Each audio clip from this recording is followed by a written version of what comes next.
Bueno, muchas gracias. Voy a presentar a nuestro siguiente orador. Un lujo tenerlo, como todos los oradores que nos acompañan en este primer seminario de mentores de eventos. Él es licenciado en Psicología de la Universidad de Buenos Aires, tiene estudios en Psicología Social, en estudios superiores de Psicoanálisis, una maestría en Sociología de la Cultura, estudios de posgrado de Análisis Organizacional, Opinión Pública e Investigación de Mercado. Es docente invitado a cátedras de Economía, Marketing Estratégico y Programas de Innovación en la Universidad Católica Argentina, en la Universidad de Buenos Aires, en Ditela y en San Andrés. Es además socio fundador de BMC Strategic Innovation, una empresa global con operaciones físicas en Estados Unidos, México, Argentina, Colombia y España, con más de 25 años de experiencia. Elaboró estrategias de posicionamiento para más de 50 marcas en diferentes geografías. Trabaja en procesos de estrategia y gestión de la innovación, desarrollando soluciones de negocio y estrategias de posicionamiento para marcas y compañías a través de la innovación. Así que hoy nos va a acompañar con una charla más que interesante y actual que habla de claves para abordar la crisis desde el aprendizaje. Así que lo quiero presentar. Fabián, imagínate que hay mucha gente del otro lado aplaudiéndote y conociéndote. Fabián Jalife, muy bienvenido. Bueno, Javier, muchísimas gracias por la invitación. Un orgullo compartir el espacio y bueno, recorrer algunas claves o algunos disparadores que puedan ser de utilidad para abordar la coyuntura, pero para pararse en la vida, yo diría, tanto profesional como a nivel de los intereses personales, al modo aprendizaje, ¿no? Cuando leías recién mi trayectoria, mi recorrido, pensaba, wow, uno hiciste como una lista larga de estudios. Bueno, creo que es coherente con lo que quiero plantear hoy, ¿no? No estar cerrado, no estar clausurado, no replegarse en los conocimientos que nos trajeron hasta aquí, sino cómo hacer para encontrar algunas apoyaturas internas, sobre todo, para abrir la cabeza, para abrir los patrones de pensamiento que tenemos y despertar la curiosidad, que es lo que nos permite enfrentar la incertidumbre, no de manera defensiva, no de manera victimizante, no de manera, si se quiere, áspera, crítica, que eso retroalimenta pensamientos y emociones que suelen, de alguna manera, inhibirnos o detenernos o poner mucha carga angustiante a procesar a nuestro cerebro o a nuestro, si se quiere, a nuestra psicología, al modo más defensivo, y encontrar algunas, si se quiere, al contrario, algunos recursos internos y habilidades que nos permitan abrirnos y como consecuencia expandirnos y como consecuencia enfrentar lo incierto al modo cambio, al modo descubrimiento, al modo exploratorio, al modo aprendizaje. Por ahí voy a estar, si se quiere, compartiendo algunos disparadores y un poco la expectativa, decías, bueno, imagínate un fuerte aplauso, esperemos ganarnos un aplauso al final del recorrido, ¿está bien? Voy a compartir pantalla, ¿vale? A ver si me sale bien, probamos, y ahí está. Learning Agility se conoce por estos días a, no diría que una disciplina, pero sí a una conceptualización, a un marco teórico, que después de este marco teórico se desprenden obviamente herramientas técnicas, para abordar, si se quiere, la relación con el conocimiento, un nuevo paradigma, un paradigma que nos permite estar de ida en relación a lo que conocemos y como consecuencia de eso despertar la curiosidad. Bien, ¿por qué es importante esto en este contexto? Porque el ambiente es disruptivo, ¿no? Hay no solamente en este momento una disrupción sanitaria, sino también venimos atravesando distintas disrupciones tecnológicas, eh, hay todo el tiempo en distintos países del mundo tensiones sociales que, ¿no?, dejan ver por momentos disrupciones sociales. Black Lives Matter, por ejemplo, una expresión en Estados Unidos de fenómenos que en Latinoamérica transitamos como muy frecuentemente, ¿no? Disrupciones sociales, muy también atravesadas por la brecha de desigualdad, ¿no? Y los conflictos de intereses entre diferentes sectores, disrupción ambiental, ¿no? Calentamiento global, etcétera, el deterioro de los recursos naturales, Estamos en un mundo que está fuertemente atravesado por la disrupción. ¿Qué quiere decir? La disrupción, el cambio de reglas. De una manera muy, si se quiere, dinámica, en tiempos muy cortos, cambian las reglas del juego y esto requiere procesos adaptativos. Y no necesariamente nos formamos, especialmente los más grandecitos, para enfrentar procesos adaptativos. En general se premiaba a los mejores alumnos de la clase y los mejores alumnos de la clase eran los que mejor repetían los patrones de conocimiento que nos trajeron hasta acá. Y esto te hacía previsible, orgánico, disciplinado, etcétera, en el mejor de los casos, pero no te preparaba para enfrentar un mundo incierto, indeterminado, hackeado por cambios, ¿no?, frecuentes de ruptura de reglas y que requieren mucha capacidad creativa adaptativa. ¿Está bien? Este es el centro de lo que quiero poner en diálogo. Me parece que está bueno este disparador, ¿no? Siempre el humor nos abre la cabeza y plantea que, ¿no?, la cuestión de poner el riesgo, ¿no?, a distancia en el abordaje de lo nuevo es una muy buena manera de ir declinando lentamente hacia la obsolescencia. Bueno, en el caso de la ruptura de reglas, peor aún, ¿no? No es que estamos en zona de confort replegados, sino que estamos muy golpeados por una disrupción que no nos puso obsolescentes en un proceso lento, sino que de la noche a la mañana, ¿no? Inhibió nuestra capacidad de generar valor, rompió nuestra cadena de valor, rompió la demanda y eso obviamente nos hackea. Nos hackea quiere decir que nos desafía a abordar un proceso adaptativo de manera radical. Es decir, que si no nos ponemos a modo creativo, nos quedamos paralizados, ¿no? Frente a las disrupciones hay como tres salidas, ¿no? Paralizarse, inhibirse, huir, mecanismo de fuga, de pánico, ¿no? Es un buen ejemplo del mecanismo de fuga, sale corriendo, aterrorizado. Y la dimensión más propiciatoria es tomar perspectiva, ¿no? Hacer un duelo por aquello que cayó con la disrupción y encontrar qué es lo que emerge, porque cada vez que algo cae, algo emerge. Y quien tiene posibilidad de leer lo que emerge, obviamente encontrará formas para hacer el duelo de una manera más constructiva, avanzar en el ciclo de cambio que es como una U. Primero hay un estado de estupor, después del estado de estupor suele haber un estado más paranoide, ¿no?, que justamente tiende a generar el impulso a la fuga.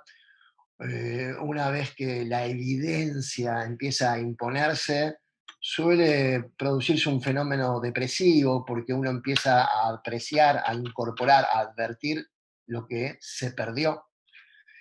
Y una vez que uno deja aferrarse, vieron cómo fue con la disrupción sanitaria, que se empezó a hablar muy rápidamente el día después, pero esa es una fantasía renegatoria. Renegatoria quiere decir que da cuenta de la realidad pero la desconoce a la vez. Entonces uno tiene la fantasía de que volvíamos rápidamente a recuperar la normalidad perdida. En un momento uno aprecia, advierte que eso que cayó, cayó, y que lo que emerge tendrá elementos de lo que había, de lo que hubo, pero también tendrá elementos nuevos. Es un momento de integración, uno integra psicológicamente la nueva realidad y eso genera un efecto más de tristeza.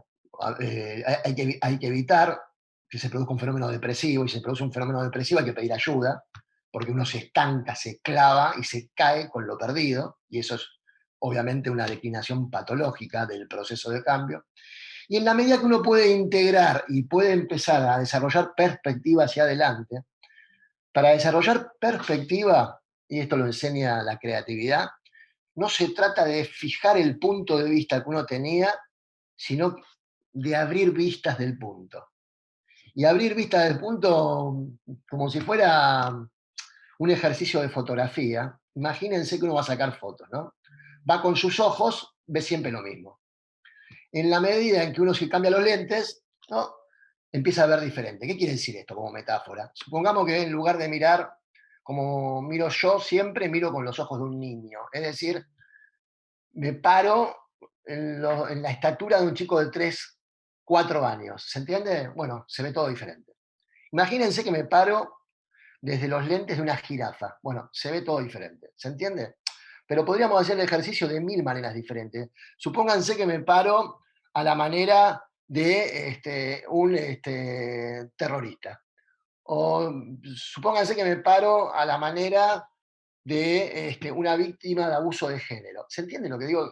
Cada lente que me pongo me configura la realidad, me configura el escenario, me configura la idea, figura fondo de una manera diferente. Por supuesto que en cada industria una mirada que no se puede omitir es la mirada del cliente, ¿no? En la cadena de valor es clave empatizar con la mirada del cliente. Por lo cual, un lente que hay que poder ponerse es obviamente de quiénes son nuestros consumidores, quiénes son nuestros compradores, para ir viendo dónde están sus dolores actuales, sus necesidades actuales, obviamente, eso lo habrán visto seguramente en algunas de las conversaciones de los colegas que hablaron de temas de marketing, y obviamente cómo convertir los actuales dolores en una propuesta de valor que los resuelva, que tangibilice beneficios, etcétera, será parte, obviamente, de la calibración de lo nuevo, ¿no? En ese momento, entonces, empezamos a mirar hacia adelante con perspectiva de oportunidad. Cambiamos la perspectiva, encontramos las nuevas oportunidades, nos damos vuelta, vemos dónde estaba nuestra propuesta de valor, nuestras fortalezas, y como consecuencia de eso vemos cómo actualizar nuestra propuesta de valor para la nueva realidad. Eventos sociales, si bien estuvieron inhibidos, bloqueados, no desaparecen, porque el ser humano es gregario y necesita socializar. Por lo cual, si encontramos en las nuevas formas de socializar, si podemos imaginar cuáles van a ser experiencias posibles, encontraremos seguramente propuestas de valor que vuelvan a poner la dinámica del sector en movimiento. ¿Me expliqué? Ese es un poco el ciclo, ¿está bien? Pasar del duelo a la evitación de la melancolía, de la depresión, de todos los fenómenos asociados al duelo, y encontrar en el giro de apertura la posibilidad de leer lo nuevo, de setear las oportunidades en lo nuevo, de entender las demandas potenciales latentes en lo nuevo, y a partir de eso calibrar una propuesta de valor que tenga que ver con mis fortalezas y eventualmente con mis aprendizajes. Y desde allí encontraré entonces cómo calibrar mi propuesta, nuestra propuesta, para dialogar con este presente. ¿Está bien? Bueno, de esto se trata lo que voy a ir desarrollando. Contexto, ¿no? Estamos en un mundo que, como decía, está hackeado todo el tiempo. Se conoce la época como un cambio de era que tiene que ver con lo que se denomina la cuarta revolución industrial en términos de los procesos productivos que nos trajeron hasta acá, sociedad del conocimiento, sociedad de la experiencia, sociedad donde explotan las industrias creativas, y que estamos llenos de, no solamente de tecnologías y prácticas nuevas, sino hasta de un lenguaje nuevo, que en la medida en que no lo vamos aprendiendo con H, aprendiendo, internalizando, incorporando, nos produce el efecto de extrañeza que nos da cuando viajamos a un país extranjero del que no conocemos las costumbres, la lengua, la cultura. Nos vamos sintiendo incómodos, nos vamos sintiendo extraños, ¿no? Nos vamos sintiendo perturbados. Pero palabras como Big Data, blockchain, neurociencia, machine learning, etcétera, están a la orden del día, ¿no? Y es una tremenda revolución, ¿no?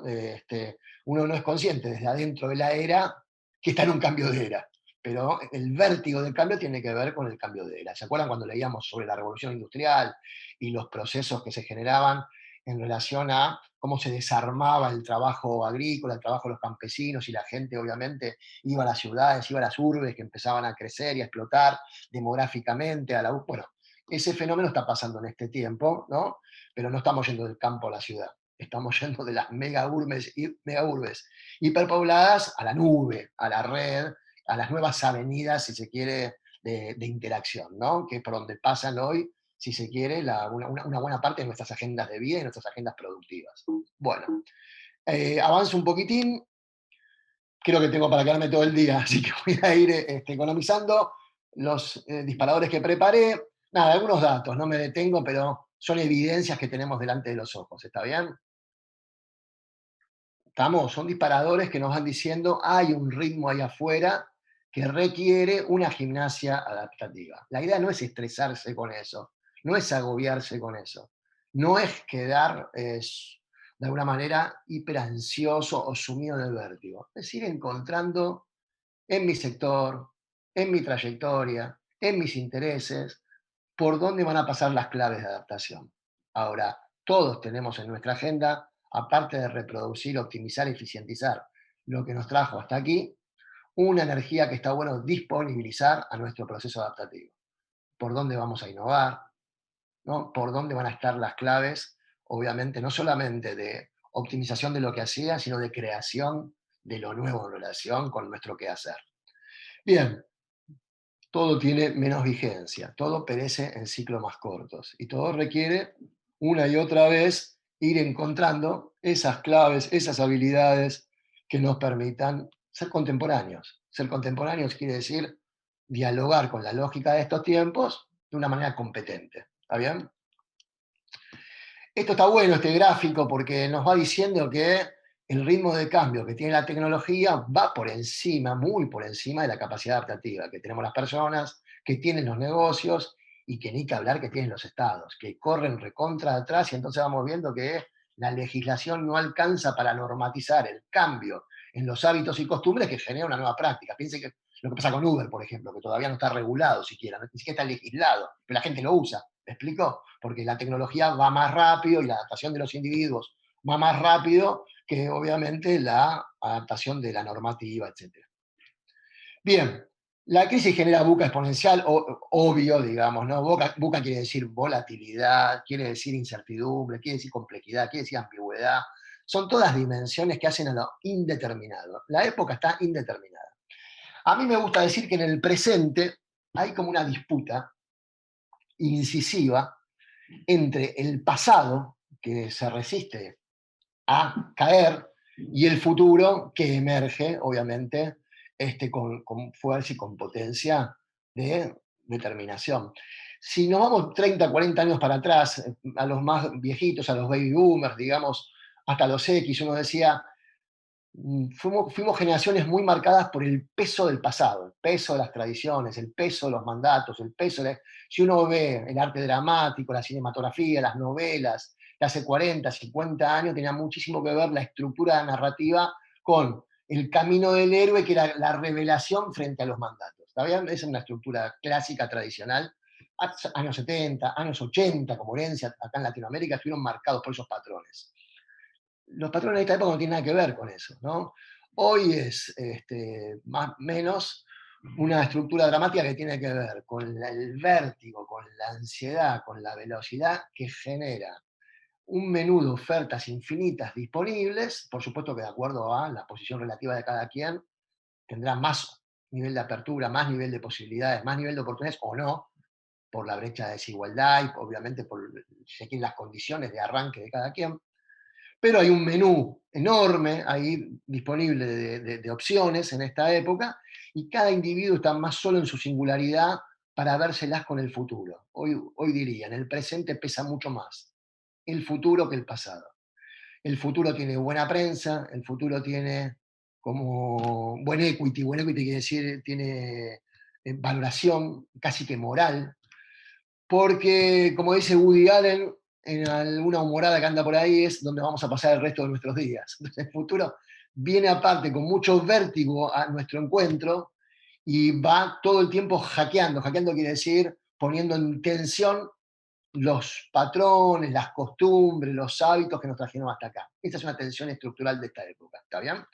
Uno diría que hace 30, 40 años uno vivía en el presente el último día del pasado. Uno puede pensar que hoy vive todo el tiempo en el presente el primer día de un futuro, que avanza en velocidad hacia adelante. Y esa es una tensión estructural. Un síntoma típico de hace 30, 40 años era la represión, gente reprimida, censurada, ¿no? Iba a los consultorios justamente con tensiones de inhibición. Y hoy, o de neurosis propia de no poder avanzar, estar prohibido, estar privado de avanzar sobre sus elecciones más singulares, sobre lo que deseaba, etc. Hoy la gente va a terapia o a, hacer, ¿no? A buscar ayuda por síntomas más vinculados a la ansiedad, el vértigo, las fobias, también el pánico. Tienen que ver, obviamente, con los factores ambientales de este tiempo que nos ponen falta todo el tiempo en relación al peso del futuro. ¿Está bien? Bien, avanzo un poquito más.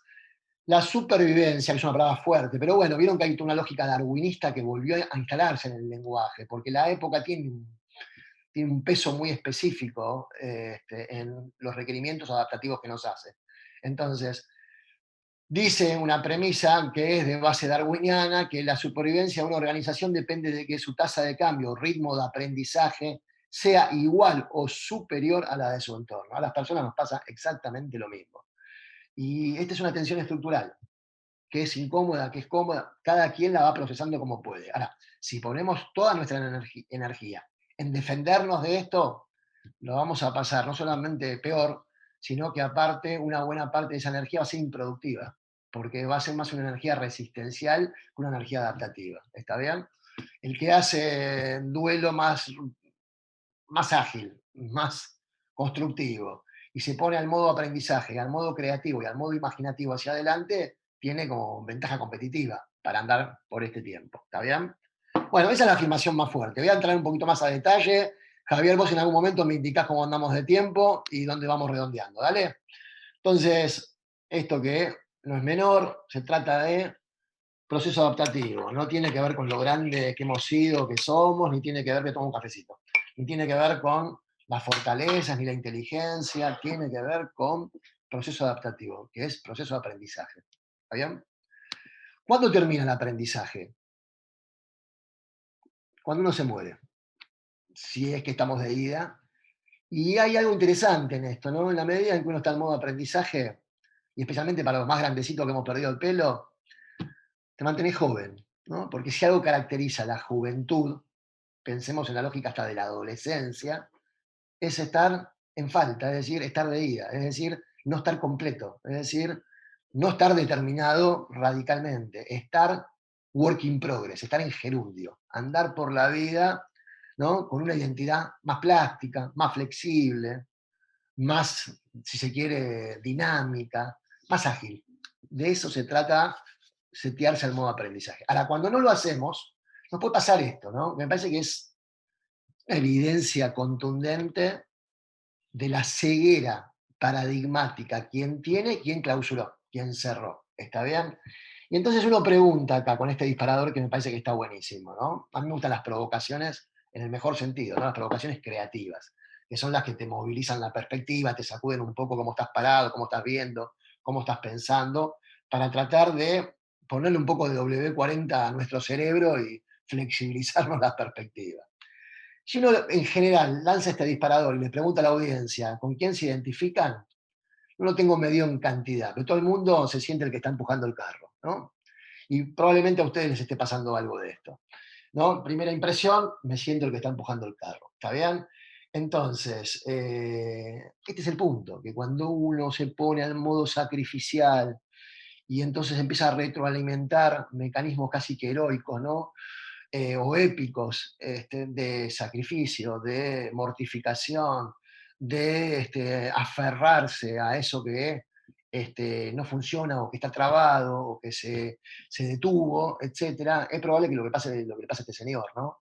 Que haga mucho, mucho esfuerzo y no pueda visualizar alternativas que solamente se aprecian cuando uno abre la cabeza, deja ceder un poco, pone en pausa el paradigma que lo trajo hasta acá, los modelos que nos trajeron hasta acá, los hábitos incluso, que son como dicen los neurocientistas, cableados cerebrales que generan como respuestas automáticas a las situaciones que enfrentamos y nos ponen en modo reactivo. Si uno no suspende ese modo reactivo, va a seguir empujando el carro. ¿Está bien? Y el punto es poder suspender transitoriamente, soportar la ansiedad que eso genera, porque es como enfrentar la página en blanco, pero una vez que uno soportó esa ansiedad, se abre todo lo que ofrece como potencial la página en blanco. El punto principal es no quedar preso de la ansiedad que nos lleva a tapar eso de una manera, si se quiere, más próxima a lo que nos trajo hasta acá, a lo que sabemos hacer, a lo que hacemos siempre, ¿está bien? Por eso a veces meter un tercero, pedir ayuda, ayuda quiere decir alguien que me ayude a pensar, alguien que me ayude a abrir la perspectiva, alguien que me ayude a hacer una pregunta. La pregunta inaugura nuevas perspectivas, nuevas posibilidades, inaugura el proceso imaginativo, despierta la curiosidad. Las respuestas que trajimos hasta acá, bajo presión, nos clavan al patrón de repetición. Entonces no vemos las ruedas que andan por ahí, ¿está bien? O que pudieran andar por ahí. Avanzamos. Yo creo que con esto que voy a decir ahora podríamos parar, no tengo para seguir, pero me parece que podríamos parar y eventualmente generar algunas preguntas, ¿no? Porque me parece que es un buen contraste el que les quiero plantear acá. El modo de fijeza versus el modo growth, se dice por estos días, ¿no? Pero también uno podría decir el modo flex o el modo flow, que son pertinentes, ¿no? Más allá de lo que indica la teoría. El modo de fijeza es un modelo mental y tiene una cantidad de supuestos, ¿no? En el modo fijeza, como dice ese refrán, ¿no? Que algunos nacen con estrellas y otros nacen estrellados, ¿no? Hay pensamientos que todos tenemos en la cabeza que son propios de otros tiempos, que los hemos heredado, que están en nuestro inconsciente y que fijan patrones, no solamente de pensamientos, sino efectos de sentimientos, y obviamente determinan nuestro quehacer, determinan lo más, si se quiere, evidente de nuestro comportamiento, que son las actitudes que tenemos y los hábitos que tenemos. Todo eso está determinado por nuestros pensamientos, nuestros sentimientos, nuestras matrices de aprendizaje, diría un cognitivista, etc. Entonces, se trata de revisitarlos para poder hacer algún movimiento. Al modo fijeza, la inteligencia y la habilidad son un don. ¿Se tiene o no se tiene? Se tiene o no se tiene, entonces el paradigma es sustantivista, esencialista, estático. Este es creativo. A mí no me tocó el don de la creatividad. Son obviamente mitos, ¿no? Y esos mitos obviamente hacen destino, nos determinan. Al modo flow o al modo apertura o al modo growth, uno podría decir que la inteligencia y la habilidad son como un músculo. Más lo ejercitamos, más lo desarrollamos. El paradigma es generativo y tiene justamente que ver con que no hay una determinación, hay condicionamientos, pero no hay una determinación. Doy un ejemplo que me parece que es muy elocuente. Cuando yo empecé a trabajar, trabajaba en un hospital, hacía clínica, trabajaba como terapeuta hace más de 30 años. Entonces, este hospital recibía pacientes que desde el punto de vista económico estaban en situaciones muy precarias, vulnerables, etc. Entonces quiero contrastar dos pacientes para tratar de generar una referencia. Un paciente viene y dice, soy pobre, y sigue argumentando. Y otro paciente dice, uy, no sabe lo que me costó llegar hasta aquí porque no tengo un peso en el bolsillo. Desde el punto de vista económico, ¿quién tiene mejor destino? ¿Se entiende? Si uno se clava en soy pobre, es y será pobre. ¿Está bien? Uno puede llevar esa bandera con orgullo, hacer de esa bandera una causa, poner esa identidad a trabajar y todo eso puede ser muy propiciatorio. También todo eso puede ser muy limitante si es que uno quiere alcanzar mejores niveles de confort o desarrollar riqueza económica, lo que se entiende, porque definió su identidad y la clavó ahí. El otro está en una circunstancia, no tiene dinero del bolsillo. En otra circunstancia tiene más plasticidad, más disponibilidad, una mejor predisposición, una mejor actitud para poder eventualmente tener un mejor desarrollo económico, porque no está cerrado a eso.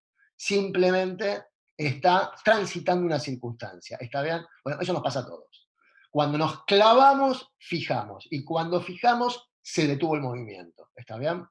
Y eso está muy a contramano. A ver, en un contexto de estabilidad sociológica, de estabilidad cultural, el modo fijeza nos permite, de alguna manera, ocupar una posición, perpetuarnos en esa posición, pero esos contextos estables, donde pesan las tradiciones y donde el orden se repite a perpetuidad, se evaporaron. Dicho esto, en estos contextos tan dinámicos, tan vertiginosos, en el que no encuentra formas de relacionarse incluso con su identidad de una manera más plástica, de una manera, si se quiere, más fresca, de una manera más dinámica, con mayores niveles de apertura, es probable que quede fijo. Y esa fijeza lo ponga a contramano de la lógica de época. ¿Está bien?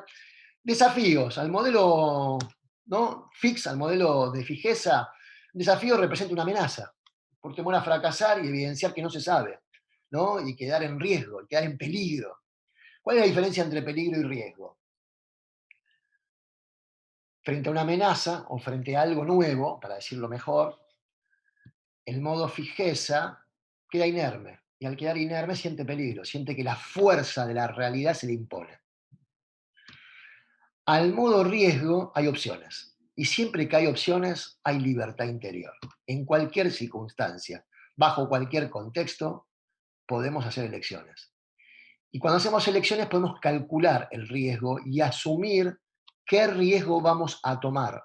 Al decir vamos a tomar, estamos hablando de desarrollar una posición, de encarar con una actitud activa las opciones. Siempre la realidad ofrece opciones. Y me puedo ir del país, y me puedo ir de viaje, y me puedo ir de la industria, y puedo cambiar lo que hago en la industria. Puedo hacer un montón de cosas, ¿está bien? Siempre puedo optar a tomar distintas opciones. Esto lo enseña gente que ha vivido situaciones extremas, ¿no? Que ha estado, por ejemplo, en los campos de concentración. Y nos enseñan que incluso ante la más restrictiva de las situaciones que imperan en la realidad, uno siempre tiene opciones. Y cuando uno elige y opta, se dignifica, porque uno se empodera sobre la realidad y convierte el peligro en riesgo, pero es un riesgo sobre el que uno obviamente toma posición, ¿está bien? Eso es clave, ¿eh? Y genera beneficio psíquico, el hecho de poder siempre saber que podemos elegir, que podemos optar y que los condicionamientos son eso, condicionamientos, son cartas que nos tocaron, pero no son designios. Al modo de fijeza son designios. Yo soy así, la realidad es así, la vida es así, el país es así, el presidente, lo que fuera. Entonces, bajo esa estructura mental, es fácil culpabilizar, incluso es fácil autoagredirnos, pero es muy difícil movernos, ¿está bien? Entonces genera todo un ciclo de economía psíquica que va a contramano del desarrollo de la economía material. Dicho esto, del lado desafíos al modo flex, flow, siempre hay una oportunidad de poder aprender, siempre hay una oportunidad de poder optar, siempre hay una oportunidad de poder curiosear, de poder abrirnos, etc. Los obstáculos de un lado son vividos como falta de capacidad, ¿no? Merezco un correctivo, estoy en falta, no sé, mecanismos de descalificación que afectan aparte la autoestima, la autoconfianza, el autorrespeto y generan un combo fatal, ¿está bien? Lo estoy extremando para que se entienda. Después la realidad tiene un montón de matices. Del lado, obviamente, flex, flow, son vividos como desafíos. Wow, este obstáculo no me va a vencer, le vamos a encontrar la vuelta. Y vamos generando esa resiliencia, y vamos generando ese orgullo de superación, y vamos generando una especie de potenciación de la autoestima. Lo vemos mucho en el deporte de alto rendimiento, esos deportistas que frente a la adversidad no se achican, no se encogen, sino al contrario, se expanden, ¿no? Y eso tiene consecuencias después en el juego, ¿no? En lugar de replegarse, de esconderse, se muestran, se exponen, van al encuentro y eso va generando como una convicción y esa convicción va determinando mayor incisividad de juego y esa incisividad de juego tiene muchas más chances, no tiene garantías, pero tiene muchas más chances de que nos encuentre protagonizando el evento, ¿está bien? Esa es la lógica que quiero poner en tensión cuando nos podemos setear al modo aprendizaje, incluso ante la peor de las adversidades. Bien, el esfuerzo cognitivo, de un lado es incremental, el saber es como esto ya sé, y sobre esto ya sé, acumulo más, y en el mejor de los casos es un esfuerzo sumatorio. Desde el punto de vista de la lógica de growth o de la lógica de flex o flow, requiere desaprender muchas veces el aprendizaje, ampliar el campo y como consecuencia de eso poder subrayo, desaprender. No se trata de acumular a veces, sino que un patrón que me está obstaculizando, verlo, reconocerlo y soltarlo. Tiene más que ver con el proceso clínico, el proceso terapéutico, que en el proceso pedagógico tradicional, ¿está bien? De hecho, los nuevos formatos educativos tienen que ver con el protagonismo del alumno. El alumno no va a estudiar a la clase. El alumno estudia, prepara su trabajo y en el mejor de los casos va a exponer a la clase, va a enseñar a la clase. Y el profesor es un facilitador que hace de curaduría, que ayuda a sortear obstáculos, que ayuda a orientar una dirección, pero no es el que tiene el saber, ostenta el saber y disciplina. Es el que acompaña, facilita, agiliza, moviliza, estimula. ¿Se entiende? Ayuda a sortear obstáculos. Es un cambio fenomenal del patrón de lo que entendemos por formarnos, por educarnos. Es una revolución la que está pasando en ese sentido, porque la época va requiriendo estos cambios de paradigmas. La relación con el error. Al modo fix, equivocarse deja en evidencia lo que no se tiene, ¿no? Y aparte, no solo afecta a mi performance, me afecta a mí mismo, mi reputación, mi prestigio, mi autoestima, mi identidad, son fallidas si fallo. ¿Está bien? Y eso no me hace experimentar una adversidad como un mal resultado o un fracaso transitorio. No, me recibe de fracasado. ¿Está bien? Como este que decía, soy pobre. ¿Está bien? Me recibe de fracasado. Esto me hace adverso, ¿no? Y me genera aversión al error, y entonces no pruebo, porque si tengo mucho miedo a fallar, no pruebo, y si no pruebo, no experimento, y si no pruebo, no experimento, y no exploro, y no busco alternativas, lo más probable es que me inhiba, me bloquee, me repita y genere ese ciclo más bien tóxico que me inhibe el movimiento. Del otro lado, con la otra lógica, lo estoy oponiendo, nunca somos tan extremos, pero siempre teóricamente es interesante contrastar porque nos permite tomar perspectiva, ¿no? Entonces, al modo growth, ¿no? Equivocarse nos da información y nos permite desplegar, ¿no? Experiencias para seguir aprendiendo. A mí me gusta preguntar acá, ¿cuánto tiempo uno se pasa al modo explotación intensiva de lo que lo trajo hasta acá y cuánto tiempo se pasa explorando? Si uno, ahí la gente en general me dice 90%, 80%, un buen porcentaje al modo explotación intensiva. Y me gusta decir con una analogía que cuando uno está en explotación intensiva, está como si uno tomara la bicicleta, uno podría decir que al modo explotación intensiva está como la rueda de atrás de la bicicleta, que es una rueda boba. ¿Qué quiere decir? No piensa. La rueda de atrás está en un eje, está fija, la mandan y solamente repite. Menos mal que está, porque eso hace que seamos eficientes, que seamos orgánicos, que podamos llegar a donde queremos ir, etc. Es decir, que una parte de nuestra inteligencia, nuestra capacidad, de nuestra sensibilidad, está al modo explotación intensiva o explotación de lo que nos trajo hasta acá, porque es lo conocido y porque es donde performamos habitualmente. Pero si no hay rueda adelante, ¿qué hace la rueda adelante? Direcciona, es la que elige, es la que opta, es la que marca el rumbo, es la que explora, es la que puede generar un giro, ¿está bien? Que a veces un giro tiene un volantazo, porque justamente es la que está dialogando todo el tiempo con la realidad, con la tendencia, con lo emergente, con lo nuevo. Se trata de una combinación, justamente, de rueda adelante y rueda de atrás, armónica, en donde uno hará un 70-30, 80-20, de acuerdo a la dinámica de su industria, de su sector, etcétera, tendrá que ir combinando cuánto le ponemos a la rueda de adelante y cuánto a la de atrás. Si se rompe una industria, si para una industria, no la vamos a arrancar con la rueda de atrás.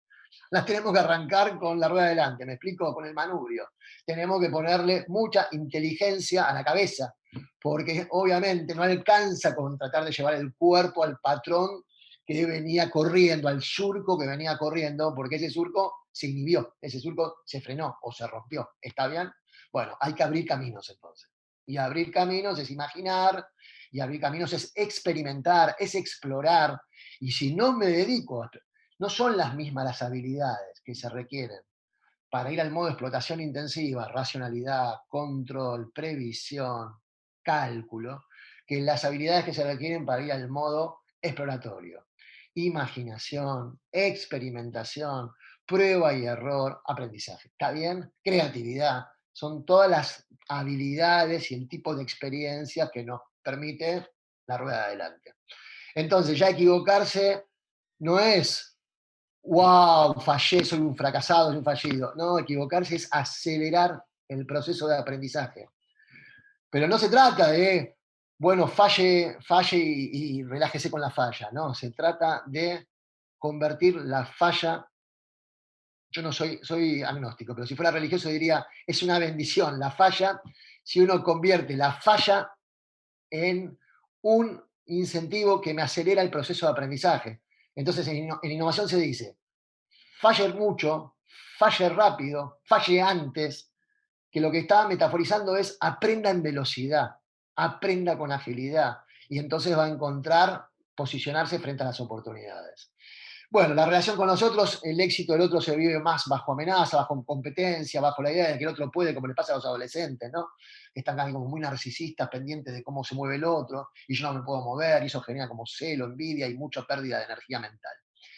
Del punto de vista del mindset agile, ¿no? Y del mindset de apertura al aprendizaje, el éxito del otro, los éxitos estimulan, obviamente, wow, se puede, wow, ¿qué podemos aprender? Hay ahí un estímulo, hay una fuente de inspiración, hay una referencia, hay una guía, hay posibilidades, hay potencialidades. El modo exploratorio, el modo curioso, el modo apertura nos dispone de una manera más empática y en ese sentido nos hace más sensibles a incorporar nuevos estímulos como fuentes de oportunidad y no como motivos para flagelarnos. Me gustaría parar acá, provocar a la audiencia, estimular a la audiencia a setearse al modo exploratorio, a cuestionar algunas convenciones, a revisitar algunos, no solamente modus operandi, sino algunos modos de pensamiento o algunos patrones de respuesta, para ver por dónde va encontrando alguna apertura pertinente que ponga su imaginación en movimiento. Muchísimas gracias, espero haberlos provocado, estimulado en esta mañana. Y Javier, cualquier pregunta, reflexión de cierre, quedo a tu disposición y la del equipo. Sí, sí, no, la verdad que vos nos dejaste pensando a nosotros, nos rompiste bastante la cabeza en este sentido muy, muy interesante porque nos hace repensar a cada uno de nosotros. Todos tenemos todos negocios distintos, de áreas diferentes del mundo de los eventos, y cada uno, todos, creo que nos enfrentamos en todas estas dificultades, y cuando vos ibas diciendo las distintas problemáticas, uno se ubicaba en uno u otro, y la pregunta que a mí me surgía, que es la que te quería trasladar, es justamente si esto se aprende, si esto se trabaja, y si esto no, uno lo puede ir aprendiendo solo, o si vos creés que necesariamente uno tiene que ir a pedir ayuda para cuando uno siente que está muy, muy estancado, digamos, en este esquema. No, por supuesto, gracias por la pregunta que está muy buena. Por supuesto que no hay una receta única, ¿no? Hay alternativas. En la medida en que uno va sintiendo la curiosidad y siente que hay una energía vital que lo pone curioso y se abre a hacer un curso, se abre a tener una conversación con colegas o con otros más extraños, se abre a empezar a tener algunas lecturas de textos o de disparadores de, si se quiere, estímulos que hasta aquí no consultaba y empieza a sentir como cierta vitalidad en ese proceso, no tiene por qué pedir ayuda. En el mejor de los casos, podrá encontrar o no apoyatura técnica para ir encauzando, conduciendo esa estimulación. Ahora, si uno está inhibido, si está fijado, Claro. si está deprimido, si está melancolizado. Mira, voy a cerrar con esta experiencia que a mí me marcó en la vida. Dos cosas para honrar a mi mamá, ¿no? Que todos tenemos un repertorio de recursos en nuestra historia. Lo interesante de nuestra historia, que no es nuestro pasado, es que está ahí y está disponible. ¿Por qué dije que nuestra historia no es nuestro pasado? Porque el pasado son los hechos, ¿no? Y la historia es lo que hacemos con los hechos, cómo se inscribieron, cómo los incorporamos, cómo los localizamos, qué efectos de identificación nos produjeron, qué marcas portamos. Entonces, dos hermanos en la misma situación, uno hace una melancolía y uno se hace experto en una disciplina. Vivieron lo mismo, pero lo que vivimos no nos determina. Simplemente son condiciones. Lo que nos determina es lo que hacemos con lo que vivimos. ¿Está bien? Sí. Entonces, yo me abría al mundo de la innovación y de la creatividad porque mi mamá, Sara Bednars, me gusta evocarla por su nombre y apellido, tuvo una enfermedad muy dramática, esclerosis lateral amiotrófica, ELA, ¿no? Ahora, circuló bastante porque Stephen Hopkins, Fontana Rosa, ¿no? Padecieron esta enfermedad. Una enfermedad que te liquida y que te va deteriorando tu capacidad neurológica, tiene un pronóstico complicado. Ella tiene un pronóstico de vida muy, muy corto y vivió 10 años más de lo esperado. Pero hicimos una suerte de team building familiar y a mí me tocó en una época protagonizar cómo poner ese dispositivo en valor para ayudarla a sortear las limitaciones. Y entonces de repente no podía hablar y inventábamos formas de lenguaje alternativo en donde yo le decía las letras del abecedario y ella pestañeaba y armábamos las palabras y así nos comunicábamos. Entonces, ni siquiera la enfermedad pudo liquidar la posibilidad de que ella ejerciera su maternidad y yo mi filiación. Y esa experiencia me marcó al modo creativo en la vida, y entonces con las huellas de esa experiencia me fui haciendo experto en creatividad basada en la resiliencia para encontrar alternativas de superación cuando las condiciones limitantes nos inhiben poder llevar adelante nuestra vida, nuestro quehacer, etc. Pero esto que hice está marcado con cómo metabolicé y procesé esa experiencia, que Claro. tiene un montón de elementos dramáticos. Dramáticos estar vivo solamente. El punto es si hacemos de eso una épica, o si hacemos de eso una tragedia, o si hacemos de eso el género que querramos. Pero una cuestión es elegir el género, y otra cuestión es que el género se te imponga. Cierro con esto. Hay una película de Woody Allen que se llama Melinda y Melinda, y que es una discusión de los guionistas, les recomiendo ver la película, acerca de la vida de Melinda y el debate de si Melinda había vivido una experiencia trágica o si había vivido una comedia. Y el debate es, están ahí las opciones. ¿Fue comedia o fue tragedia? Uno podría decir más géneros. ¿Fue novela o fue épica? Lo que quieran. El punto es, elige tu género. Muchas gracias. Espero que Gracias. vayan al encuentro de sus géneros.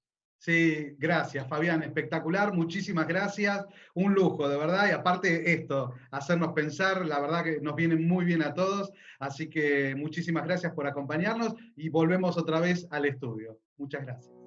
Que estén muy bien.